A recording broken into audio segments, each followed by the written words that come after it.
어저께 우리 교회가 속한 부산 서지방 감리교 행정단위 중에 하나입니다.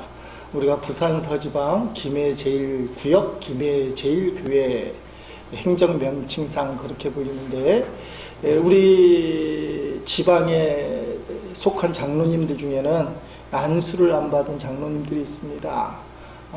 과정 중에 장로님이라 그렇게 얘기를 합니다.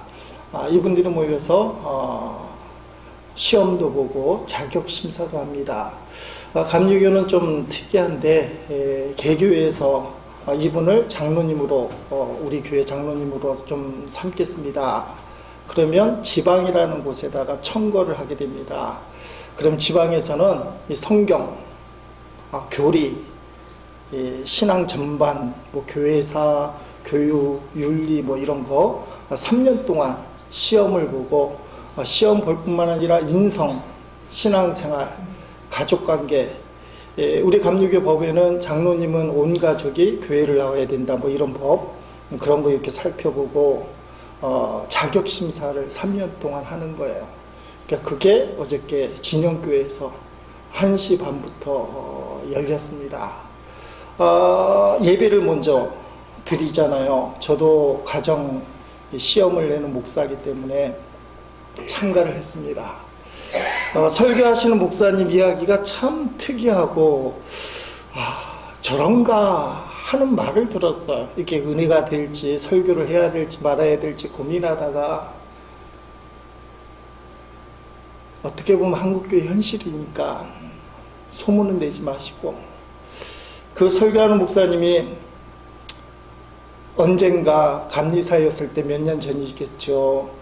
그때도 똑같이 가정자격 심사 전에 예배를 드리면서 설교를 했다는 겁니다. 설교 중에 사실은 개교회에서 장로님 세워달라고 했는데 지방에서 자르기가 그렇잖아요. 웬만하면 붙여주는데요. 말씀을 선포하면서 이번에는 양심적으로 시험을 보십시다. 다 아시다시피 웬만하면 붙여주니까 양심적으로 하나님 앞에 시험을 봅시다.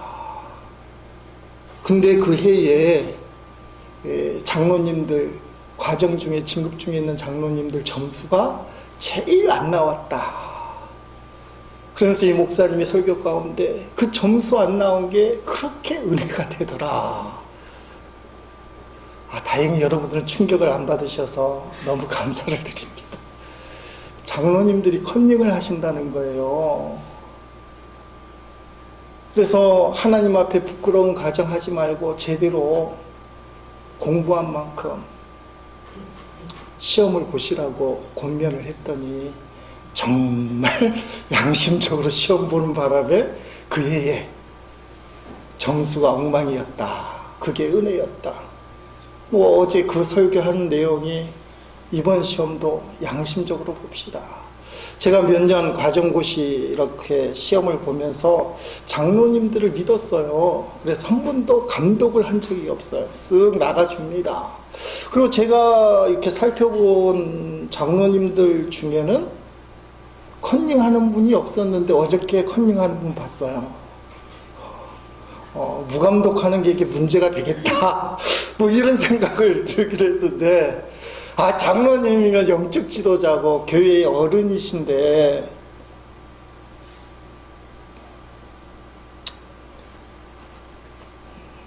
제가 잘못 알고 있었는지 모르지만 공공연하게 컨닝을 해서 통과하는 거, 저는 좀 엄한 편이에요. 그래서 시험 보는 거, 문제, 예상 문제 내고 답 맞히는 거 초등학교나 하는 거니까 저는 썸머리를 꼭 해오라고 그래요. 내용 요약을 하셔야 됩니다. 가장 좋은 거는 임원 교육, 장로님 교육을 해주면 좋은데 지방에서 안 하니까 과정이긴 하지만, 감리교 장정상 법을 지키는 과정이긴 하지만 충실히 하기 위해서 썸머리 좀 해오십시오. 그리고 장로님들을 믿었는데요, 그렇게 해서 장로님 되고 싶을까? 그런 생각들. 우리 교회도 장로님 세우기 원하시는데, 하나님이 보시잖아요. 근데 남 얘기할 게 아니라는 생각이 많이 들어요. 제가 가끔 얘기하지만 제가 하나님 부름받고 감리교 신학대학 들어갈 때 얼마나 순진했는지 여러분에게 말은 못하지만 진짜 아무것도 아닌 것 같고 고민하고 막 부르짖고 기도했어요. 술 먹는 것 때문에. 감신에는 신학과만 있는 것이 아니라 종교 철학과 뭐 이런 게 있어요. 그래서 이 사람들은 나 신학하는 사람 아니야 하고 한잔 하거든요. 그 예배 드리고 난 다음에 한잔 하러 가는 걸고 충격을 먹고 신학교에 그래서 기도한 적이 있는 그 순수한 시대. 눈으로 보이는 건 순수한데요. 1학년 1학기에 구약 통독 시험이라는 게 있어요. 목적은 신학교에 들어왔으니까 성경 한번 읽어봐야 되지 않냐. 1학기 때 구약 통독, 2학기 때 신약 통독이에요. 그 취지는 성경 읽어보자는 거예요. 근데 참 뭐라 말할 수 없는 애매한 게 성경만 읽고는 시험을 통과가 안 돼요. 교수님이 쓴, 구약 교수님이 쓴 구약개론이란 책, 거기서 시험이 다 나온다는 거예요.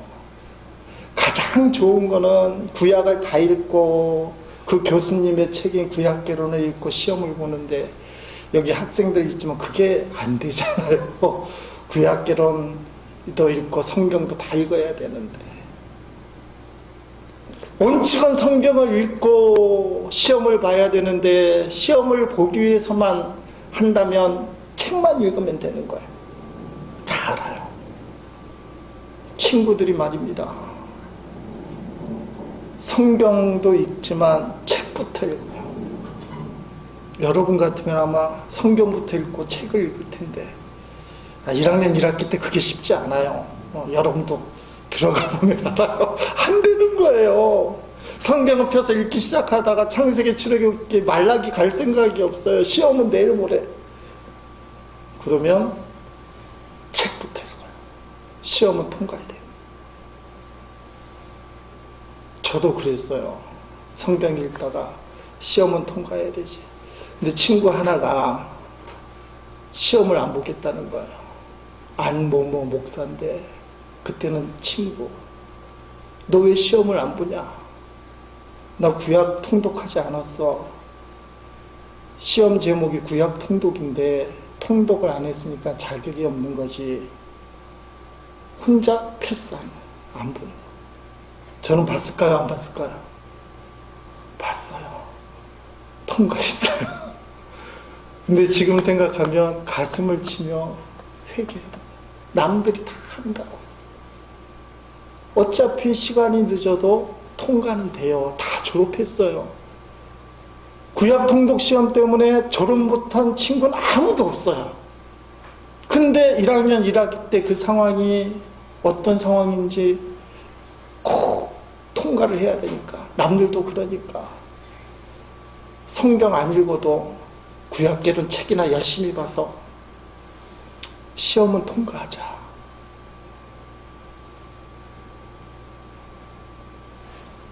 그게 겉으로는 술 문제로 고민하고 하나님 이러면 됩니까 하던 신학생이 영적으로는 사실은 그게 더 지독한 문제 아니에요. 겉으로 술 먹고 하는 사람들이 그 중에는 또 구약개론만큼은 성경 다 읽고 시험 보는 사람이 있어요. 어느 게 더 나쁠까 뭐 좀 웃기긴 하지만 술 먹는 사람이 나쁜가요? 아니면 구약 통독 시험을 구약도 안 읽고 시험 보는 사람이 더 나쁠까요? 친구들 중에는 데모하고 사회 참여하고 학교 생활 별로 못한 사람이 있어요. 친구 중에는 그렇게 믿음이 좋고 신학교 때부터 금식하고 기도한 사람이 있어요. 시간이 지나고 나니까요. 데모하던 친구 중에 영성 깊은 친구 목사들이 생겨나요. 아, 그때는 순수해서 금식하고 기도 많이 했는데 목사 안 하고 어디 직장 다니는 친구. 참 희한해요. 사람 보기에 결정되는 게 아닌 것 같아요. 제일 중요한 거는 예수님이 내 안에 계신가. 도대체 도대체 하나님의 은혜가 뭘까?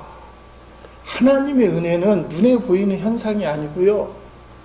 내 안에 예수님이 계신가? 나는 예수님 뜻대로 살려고 하는가? 예수님의 뜻이 데모하는 거라면 신학교 때는 데모하다가 아 이거 아닌가 보다. 예수님의 뜻은 이게 아닌 거보다. 예수님께 순종하는 사람들, 그게 하나님의 은혜인 거예요. 겉으로 보기에는 기도하고 금식하고 성경도 읽고 믿음이 좋아 보이는데 살다 보니까 예수님이 없대, 소용이 없대. 그래서 신학회지만 목회도 안 해요. 하나님도 떠나요. 그 당시 그렇게 하나님의 은혜 안에 얘기하던 사람이 현실 나중에 되니까 하나님 별로 상관이 없이 살아요. 눈에 보이는 우리가 입에 달고 다른 그 컨닝한 장로님이 컨닝해서 좋은 점수 받고 칭찬 듣고 교회 장로로 우뚝 선다고 그게 하나님의 은혜라고 얘기하면 교인들도 이해하고 우리 모두가 박수 치겠지만 그게 진짜 하나님의 은혜인가? 차라리 시험에서 떨어져서 아이 자격이 안 됩니다. 죄송합니다. 다음에 열심히 하겠습니다. 어떤 게 하나님의 은혜인가? 어떤 선교사님이 외국에 들어가서 비자 끊고 들어가는데 불법적으로 들어갔대요. 근데 그게 하나님의 은혜래요. 어디다가 하나님의 은혜를 갖다 붙일까? 불법을 자제하고 스스로 돌아와야지. 자기 목적을 위해서 수단과 방법을 가리지 않고 기도한다고 얘기해놓고는 하나님의 은혜라고 얘기하면 하나님의 얼굴에 얼마나 달아오르겠어요. 내가 언제 그런 은혜 줬냐. 은혜라는 개념을 잘 이해하셔야 돼요. 믿음 좋은 사람들이 자기 고집, 자기 생각, 자기 뜻을 거기다가 하나님의 은혜입니다, 하나님의 뜻입니다 이렇게 붙여버리면 세상 말로 빼도 박도 못하는 잘못된 고집, 그걸 성경에서는 자기 의라고 그래요. 예수님 당시에는 그게 바리새인들이에요. 예수 당신은 틀렸다. 우리가 율법대로 믿는 하나님이 맞다. 자기 자랑하고 자기 뜻을 관철시키고 그러면서 하나님의 은혜라고 표현하는데 예수님 당시로 돌아가 보세요. 제일 은혜 많은 사람이 바리새인들이지. 나는 11조 드리고 율법대로 살고 주일 성수하고 꼼빡꼬박 주변 돌아보고 기도생활 틀림없이 하고 이렇게 은혜로운 사람이 어디 있어요. 근데 예수님이 독사의 자식들아, 회칠한 무덤아, 우리가 너무 하나님의 은혜를 이빠르게 얘기하는데 은혜를 너무 남발하는 거예요. 진짜 하나님의 은혜는 하나님의 뜻을 알기 시작하는 거예요. 그때 가서야 하나님의 은혜구나. 사도 바울이 10절 말씀에 유명한 말을 하잖아요. 나의 나된 것은 하나님의 은혜로다. 사도 바울이 이렇게 고백하는 핵심, 하나님의 뜻을 알기 시작했다는 거예요. 사도 바울 한 고집하는 사람입니다. 이 사람 바리새인 출신이고요. 똑똑한 사람이기 때문에 하나님의 뜻은 이거다. 그래서 예수 믿기 전에는 예수님을 반대하고 예수님 믿는 사람들을 박해했어요. 감옥에 가뒀어요. 그리고 최초의 순교자라고 얘기하는 스데반이 죽을 때, 돌 맞아 죽을 때 뒤의 배후에서 조종하고 사람들을 동원한 사람이 옷을 지켰다고 표현되어 있어요. 사도 바울이 예수 믿기 전에 이름이 사울인데요, 옷을 지켰다는 이 뜻은 이 사람이 주동했더라. 예수 믿는 사람들 박해하는데 열심히 특심이기 때문에 어느 날 다메섹이라는, 다마스커스라고 표현되는 다메섹이라는 동네에 예수 믿는 사람이 잔뜩 모여있다고 하니까요, 사울이 그놈들 잡으러 가야 된다. 다메섹으로 출동하는 거예요. 말 타고. 시키지 않았는데도 하나님의 뜻을 위해서 저들을 은혜 가운데 다 붙잡아서 족쳐야 된다. 다메섹에 다 이르렀을 때 갑자기 하늘에서 밝은 빛이 비쳤다고 얘기해요. 너무 놀란 나머지 말에서 내려서 납작 엎드리면서 마음에 드는 게 이게 주님이에요. 하나님이에요. 주님, 도대체 주님은 누구십니까? 나는 너가 박해하는 예수다. 그 눈이 안 보였어요. 이게 얼마나 중요한지 사도행전에 3번이나, 성경이 중요한 책인데 똑같은 내용을 뭐하러 3번이요? 9장, 22장, 26장에 앞에 나왔음 하면 되는데 3번이나 기록해요. 너무 중요하니까. 오늘 본문에 보니까 사도 바울이 내가 그 부활의 주님을 만났다, 그 표현을 하는 거예요. 부활하신 예수님이 3절부터 보면 우리 죄를 위해 죽으시고 사잘 장사 지는 바 되었다가 성경대로 삶에 다시 살아가시고 5절에 게바에게 보이고 12제자가 보이고 6절에 500명에게 동시에 보이고 8절에 보면 맨 나중에 부활하신 주님이 만삭되지 못하여 난 자 같은 내게도 보이셨느니라면, 이게 사도 바울이 만난 예수님. 그때 그의 인생이 180도 달라져요. 사실 사도가 누구냐? 복음서에 보면 12제자예요. 사도의 자격 요건 중에 제일 중요한 건 예수님을 눈으로 보고 손으로 만져보고 3년 동안 동고동락했느냐. 그래서 베드로, 야고보, 요한 12제자, 이 사람이 사도행전의 사도예요. 사도 바울에게 사람들이 사도라고 붙이지만 맨날 공격하는 게, 너 사도 자격이 예수님 만나는 건데 본 적 없잖아. 너 예수님 반대했던 사람이잖아. 예수 믿는 사람들 잡아 죽이고 감옥에 가두던 나쁜 놈이잖아. 너 예수님 본 적도 없는데 사도는 무슨 사도야? 근데 오늘 본문에 보니까 사도라고 얘기해요. 왜냐하면, 따라합시다. 부활의 주님을 만났다. 그 다음부터 사도가 되는 거예요. 그때 나의 나 된 것은 하나님의 은혜다. 예수님을 만난 거예요. 자기 생각대로 믿었던 신앙생활이 예수님 만나고 완전히 180도 달라져요. 사울이란 이름의 뜻은 큰 자. 예수님 만나고 나니까 바울, 나는 작은 자다. 그렇게 고백을 하는 거예요. 그전에 예수 믿는 사람들을 박해하고 족치는데 그게 하나님의 뜻인 줄 알고, 사실은 자기 은대, 자기 고집인데 그렇게 몸부림치던 바울이 주님의 뜻을 알고 난 다음에 예수님을 전하는 복음 전도자. 우리 기독교 역사에서 예수님 이후로 가장 큰 영향력을 행사한 사람이 바울이잖아요. 나의 은혜된 것은 하나님의 은혜라가 무슨 뜻이냐? 하나님의 뜻을 알고 자기를 납작 엎드리는 거야. 포기하는 거야. 그때 하나님의 은혜다.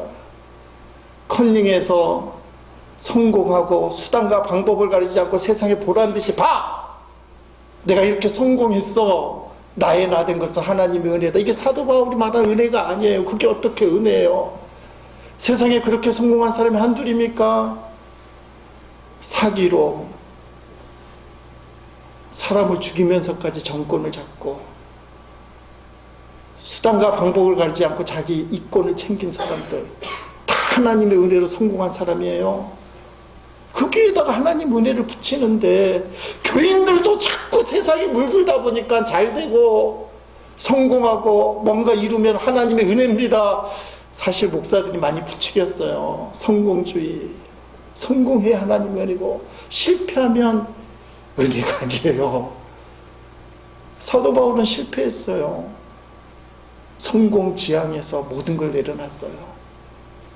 복음 전도자로 자기를 죽였어요. 근데 나의 나 된 것은 하나님의 은혜다.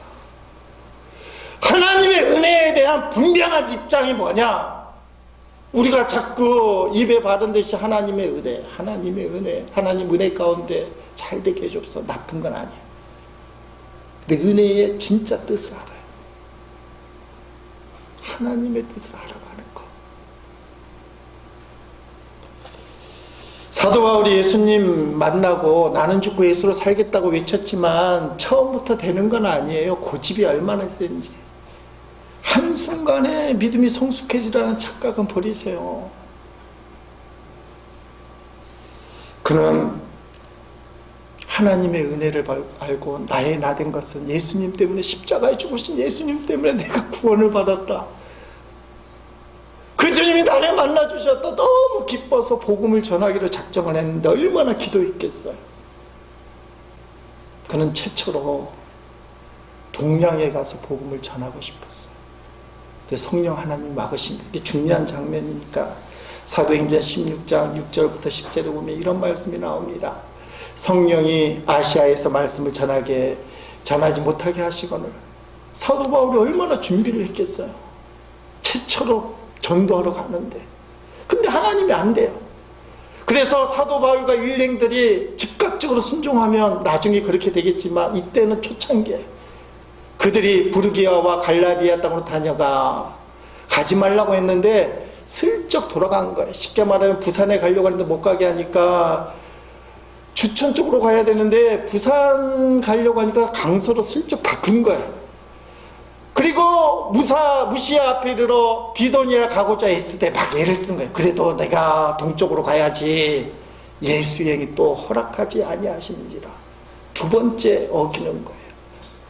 무시아를 지나 드로아로 내려갔는데 강서가 안 되니까 저 하단 쪽으로 이제 가려고 그쪽으로 탁 내려갔는데요. 밤에 환상이 바울에게 보이니 마게도냐 사람 하나, 이건 서쪽 사람이에요. 그에게 청하 이르되 마게도를 건너와서 우리를 도우라 하거늘 바울이 그 환상을 보았을 때 우리가 곧 마게도로 떠나가기를 힘쓴 이제 포기한 거예요. 이는 하나님이 저 사람들에게 복음을 전하라고 우리를 부르신 줄 인정함이라. 아멘. 아니 바울 같은 믿음이면 첫 번째 하나님 음성을 듣면 아멘 하고는 동쪽 포기, 하나님 뜻이 어디입니까? 가야 되는데요. 바울도 우리하고 비슷해요. 3번이나 고집을 피우는 거. 안 간다고. 내가 얼마나 기도하고 준비. 선교사님들 중에 이런 잘못하는 사람이 있어요. 내가 선교 준비를 얼마나 했었는데 근데 하나님이 다 내리고 딴 데 가라고 해요. 선교사님들이 어느 민족이나 나라를 정해서 갈 때 언어 공부, 생활 연구 얼마나 했겠어요. 근데 그거 다 내려놓으라 그래요. 전혀 준비 안 되고 곳으로 가라. 어떡할 거예요? 사도 바울이 3번이나 고집 피우는 게. 따라합시다. 애쓰는 삶. 개정성경으로는 자기 고집대로 사는 거예요. 믿음 있고 예수 만났어요. 은혜 가운데 있다고 해요. 근데 하는 꼬락선이 죄송합니다. 애써요. 어떤 거 애써요? 자기 고집, 자기 목적, 자기 믿음이 좋다는 사람, 하나님의 은혜로 포장한 사람인데 여전히 애쓰는 사람이 있어. 내가 얼마나 기도했는데, 내가 얼마나 이렇게 매달렸는데, 근데 그 중심이 예수님이 아니에요. 애쓰는 거예요. 하나님의 뜻을 알았을 때 따라합시다. 힘쓴다.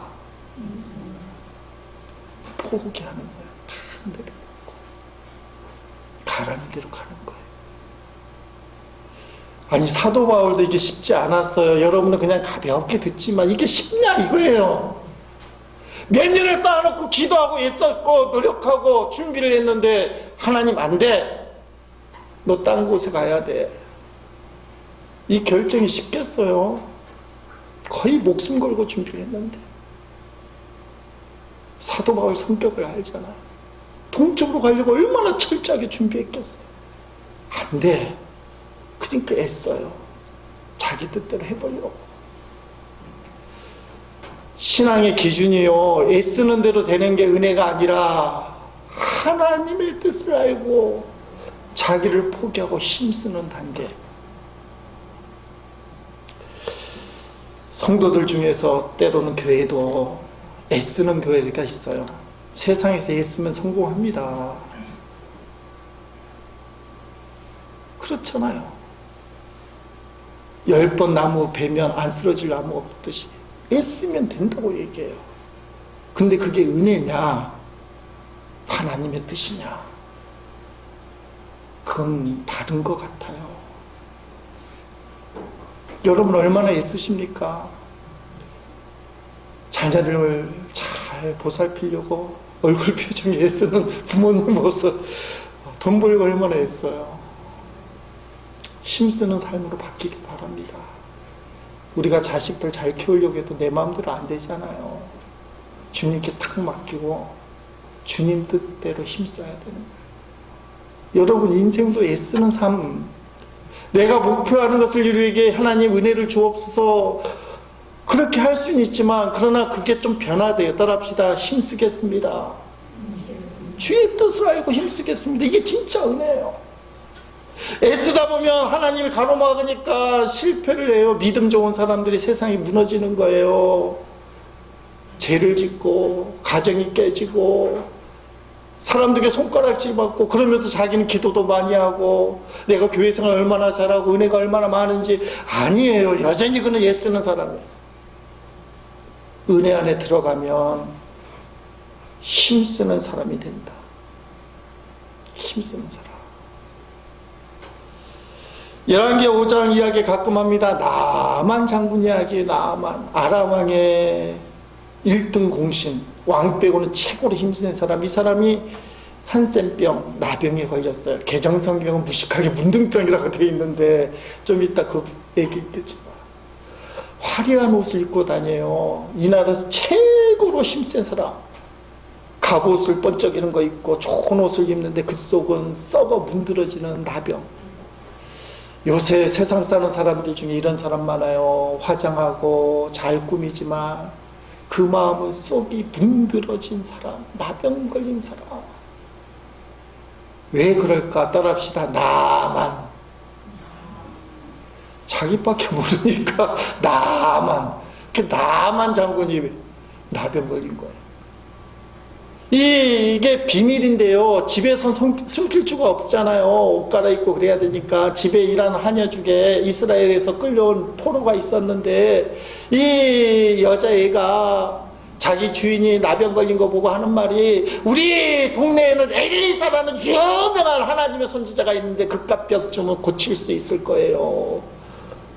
시풀하기라도 잡아야 되니까. 나만 장군이 그 이야기를 듣고는 금덩어리 은덩어리 보석 큰 선물을 갖고 가는데, 좀 위협적으로 보이기 위해서 아람왕, 그 당시 강대국입니다, 친서를 받아요.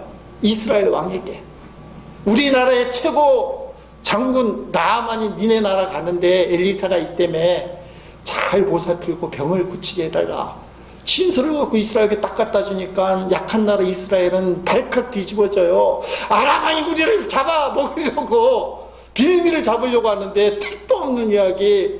그 당시 나병은 못 고치는 하늘이 주신 천형이라고 생각하는 거예요. 아무도 못 고치는. 말도 안 되는 이거 갖고 빌미를 잡고 아람왕이 우리를 쳐들어오려고 하는구나. 이게 소문이 퍼지는 거예요. 엘리사가 듣고 왕에게, 아이고 걱정 마시고 나한테 보내세요. 나만 장군이 기대했던 대로 엘리사의 집 앞에 탁 다다르. 한번 그 장면 보겠습니다. 열왕기하 5장 10절부터 12절. 그 집 앞에 나아만이 사람들을 대동하고 선물을 들고 금은보석을 들고 탁 멈춰서 이제 기대를 하고 기다리고 있어요. 엘리사가 나아만에게 심부름하는 사람을 보내어 말했습니다. 요단강으로 가서 7번 씻으시오. 그러면 당신의 피부가 고침을 받아 깨끗해질 것이요. 달랑 이 말만 하는 거예요. 엘리사는 콧배기도 안 보이고. 나아만이 화가 나서 그것을 떠나며 말했습니다. 나는 적어도 엘리사가 밖으로 나와 내 앞에 서서 그의 주 하나님의 이름을 부르며 병든 자의 자리에 손을 얹고 문둥병을 고칠 줄 알았다. 다마스커스에 있는 아마나 강이나 바르발 강이 이스라엘에 있는 어떤 것보다 좋지 않느냐. 몸을 씻어서 병이 낫는다면 그런 강에서 씻는 것이 낫겠다. 나아만 크게 화를 내며 발길을 돌렸습니다 하면 이해가 되잖아요. 요단강은 진짜 철철철철 거리는 지천인데 내가 여기 목욕 가르고, 어느 게 정상이에요. 강대국의 1등 공신이 병 좀 고치라고 선물 들고 딱 오면, 아니 예의상 엘리사가 양말도 신지 않고 밖으로 뛰쳐나와서 어서 오십시오. 제가 당신을 위해 기도하겠습니다. 아픈 것을 다 놓고 큰 소리로 주여 주여 주여 뜨겁게 기도해줘야 그게 정상인데, 이 버르장머리 없는 엘리사가 사람도 알아보지 못하고 심부름꾼 보내서 하는 말이 요단강 가서 7번, 그것도 한 번도 아니고. 그럼 낫습니다. 꼭지가 돈 거예요. 근데 부하들이 좋아요. 그 옆에 있는 종들이, 장군님, 엘리사가 더한 것을 시켜도 병을 나으려면 했을 거 아닙니까? 자존심 좀 상하지만 내려놓고 속는 셈 치고 한번 해봅시다. 이게 중요해요. 따라합시다. 좋은 말을 하자. 옆에 있는 부하가 아유 그놈의 엘리사 완전히 작살려고 그냥 집으로 들어갑시다. 이러면 역사가 안 일어나요. 하나님이 일을 하려고 만들어야 돼요. 어떤 사람이 기도하다가 힘들면 그래 그러면 기도하지 마 이러면 안 돼. 그래도 기도해야지. 한번 해봐야지. 이래야 돼. 그 나만 장군이 쓱 급하긴 하잖아요. 혹시나 하는 마음에 요단강 가서 몸을 씻습니다. 그 마음이 얼마나 갈등이 있었겠어요. 6번 씻었는데 나을 기미가 하나도 안 보이는 거예요. 근데 몇 번 씻으라고 그랬어요? 7번. 7번 씻으니까 성경에 어린아이 피부처럼 새살이 돋았다. 깨끗해졌다. 나만이 하나님의 사람으로 바뀌어요. 죽을 병을 고쳐줬어요. 뭘 얘기합니까? 비상식적인 하나님 사람의 응대, 소위 하나님의 선지자는 엘리사가 이게 무례할 수가 없어. 근데 그거보다 더 중요한 건 하나님의 뜻이에요. 내 생각에는 그렇게 해야 되지만 하나님이 그렇게 반응을 안 해요. 여러분의 생각에는 목사가 이렇게 반응을 해줘야 되지만 목사가 너무 차갑게 반응을 안 해요. 쌀쌀맞게. 그래도 기도하세요. 쌀쌀맞게. 그거 안 됩니다. 어떡할 거예요? 신앙의 중요한 전환점은요, 하나님의 은혜를 받는 비결은, 축복을 받는 비결은 내 고집, 내 생각대로 움직이는 게 아니고 하나님의 뜻을 알고 행하여. 그러면 하나님이 보여주셔요. 그러니까 진짜 은혜가 뭐냐? 따라합시다. 하나님의 뜻을 알고 순종하게 하는 힘. 하나님의 은혜를 알게 되면 자신이 부족하다는 걸 깨닫게 돼요. 오늘 바울이 만삭되지 못한 사람, 사도 중에 가장 작은 사람, 그렇게 표현해요.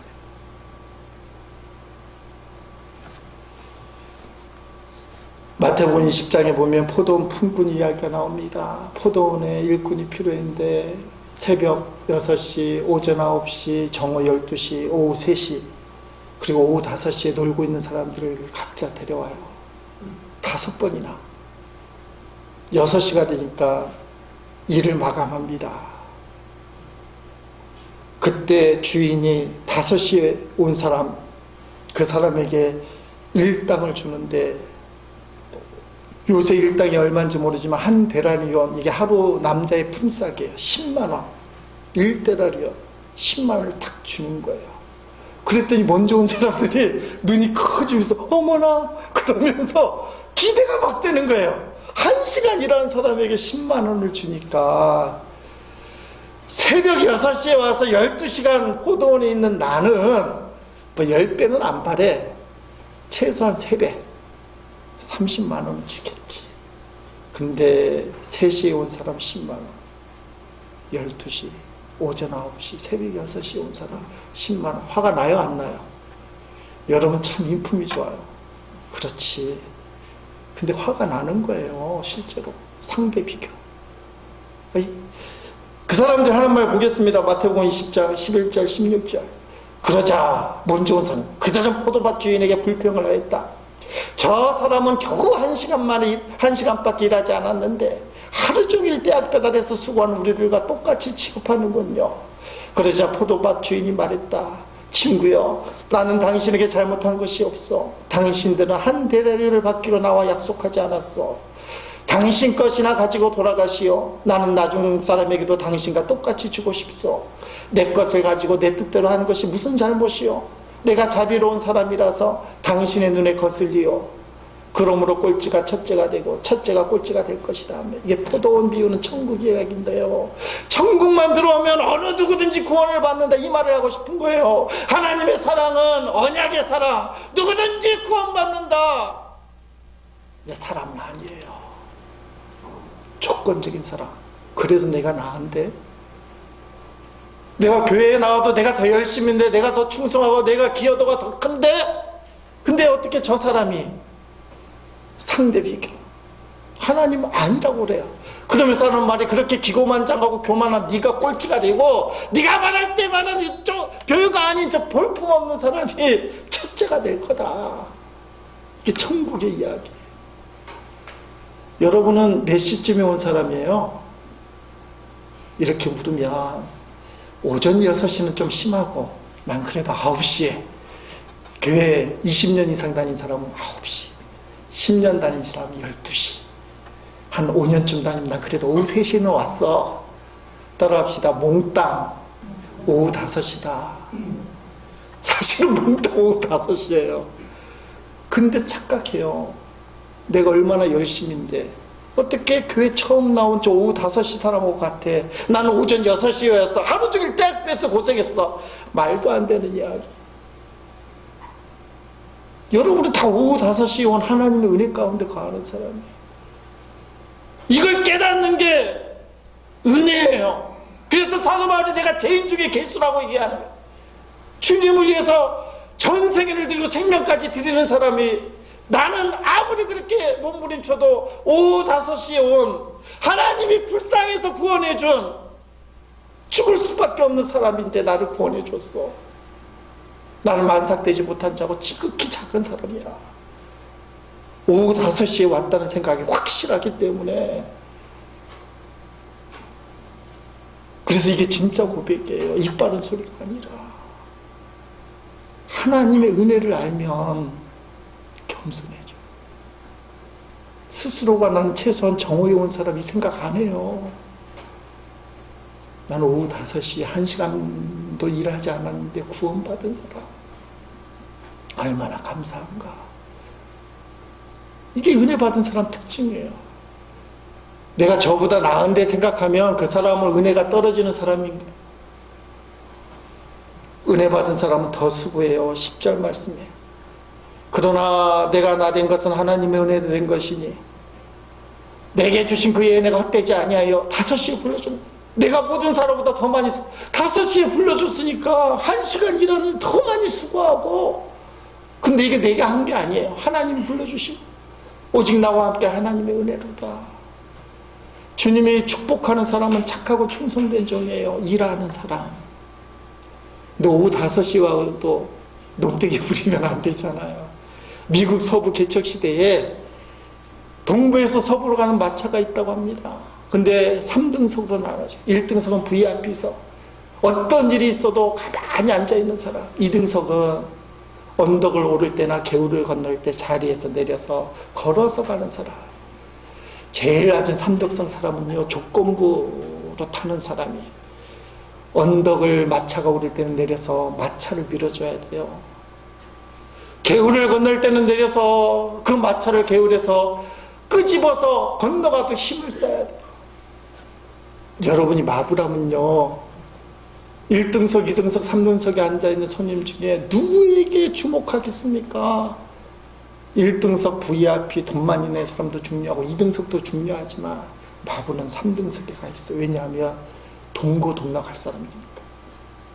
함께 힘쓸 사람이니까. 천국은 일하는 사람의 것이에요. 그래서 천국은 침노하는 자의 것이라고 표현하는 거예요. 은혜를 받았기 때문에 더 많이 수고하는 거예요. 은혜를 알게 되면 따라합시다. 하나님의 은혜로. 잘 될 때 안 될 때 다 하나님 은혜예요. 우리는 내 꿈을 이룰 때만 하나님 은혜고, 안 될 때는 아이고. 목사도 마찬가지예요. 사실 하나님의 은혜라고 얘기하기는 힘들어요. 성경은 도저히 하나님 은혜가 안 나올 때도 하나님의 은혜로 그렇게 하라고 가르치는 거예요. 싫어도, 안 돼도, 힘들어도. 조금 이따 부르겠지만 찬양기 40분 오신실하신 주, 최용복 간사님, 전도사님, 복음성가 작곡자 여러 가지 호칭인데 간사라고 부를 수 있어요. 이 사람은 나제네처럼 바멜알처럼 나의 등 뒤에서 가서 제자 삼으라. 나의 힘이 되신 여호와여, 하나님은 실수하지 않는 주옥 같은 복음성가들을 많이 작곡한 분이에요. 나제네처럼 바멜알처럼 그런 쪽지도 오래전부터 보낸 분이에요. 이분의 가슴 아픈 일이 있습니다. 2008년도에 오래전 이야기지만 7년 동안 뇌종양으로 암투병하던 딸 노아를 하늘나라로 보냈어요. 우연찮게 그 인터넷 사이트 아직도 있던데 보게 돼서 눈에 눈물이 막 나는 거예요. 노아를 천국으로 보내면서 제목을 이렇게 썼어요. 오늘 오후 노아가 졸업여행을 떠났습니다. 태용도 간사가 씁니다. 그 중에 일부분. 오늘 오후 2시 15분 차편으로 이 세상에서의 공부와 사명을 다 마치고 너무나 평안한 얼굴로 아버지 집이 있는 나라로 졸업여행을 떠났습니다. 마지막 숙제 감당하느라 한두 달간 몹시 고단하고 힘든 나라를 보내야 했지만 오늘부로 숙제를 끝내고 수고와 고생도 다 끝이 났습니다. 으로한 홀가분한 마음으로 홀홀 날아올랐습니다. 가슴이 찢어지는 육신의 어미 아비를 비롯하여 수많은 믿음의 가족들이 눈물로 로아의 졸업여행을 취소시켜달라고 연기해달라고 하늘아버지께 간구하고 또 간구했지만 하늘아버지의 계획과 섭리는 다시 돌이키기가 어려운 결정이었나 봅니다. 내려보내신 이도 하늘아버지시고 불러 올리시는 분도 하나님 아버지시니 그분의 뜻에 순복할 따름입니다. 그러면서 이분이 오신실하신 주님이란 찬양을 언제 작사한지 모르지만 이 찬양을 그대로 고백할 거예요. 가사가 하나님 한 번도 나를 실망시킨 적 없으시고 언제나 공평과 은혜로 나를 지키셨네. 지나온 모든 세월들 돌아보아도 그 어느 것 하나 주의 손길 안 미친 것 전혀 없네. 오신실하신 주, 내 너를 떠나지 않으리라. 내 너를 버리지 않으리라. 약속하셨던 주님, 그 약속을 지키셨고 이후로도 영원토록 나를 지키실 것이라 확신하네. 공평과 은혜로 나를 지키셨다. 나의 뜻대로는 안 됐지만 하나님의 뜻대로 하나님의 은혜로 된 줄 믿습니다. 은혜의 핵심을 딱 집었어요. 진짜 은혜가 뭐냐? 내 고집, 내 생각, 내 계획대로 그걸 딱 움켜잡아서 이게 하나님의 은혜라고 얘기하는 것이 아니라 진짜 은혜의 핵심을 따라합시다. 하나님이 나와 함께 하신다. 그래서 자신의 부족함을 깨닫고 더 많이 수고하고 모든 게 하나님의 은혜로 이 고백이 되는 거예요. 우리 찬양하고 우리 이런 기도 드리십시다. 솔직히 지금까지 하나님의 은혜는 내 생각, 내 고집, 내 기도, 내 목적대로 되는 게 하나님의 은혜라고 붙였는데요. 사도 바울이 그렇게 은혜를 얘기한 게 아니에요. 나의 나 된 것은 하나님의 은혜라. 하나님의 뜻을 알고 나를 포기하는 것, 나의 부족함을 깨닫고 그래서 더 많이 수고하고 옳지 않는 일을 당해도 하나님의 은혜로 받아들인 게 나의 나 된 것은 하나님의 은혜다. 오늘 설교를 듣고도 또 입바른 소리로 하나님의 은혜를 아무데나 우리는 붙일 겁니다. 우리가 그렇게 습관이 들여져 있기 때문에. 근데 진짜 은혜가 뭔지는 여러분이 잘 살펴야 돼요. 진짜 은혜가 뭔지. 나를 위해 십자가에 죽으신 예수님이, 나를 위해 생명을 주신 그 주님이 절대로 나를 포기하지 않고 내가 너와 함께 하겠다. 그게 하나님의 은혜예요. 찬양하십니다.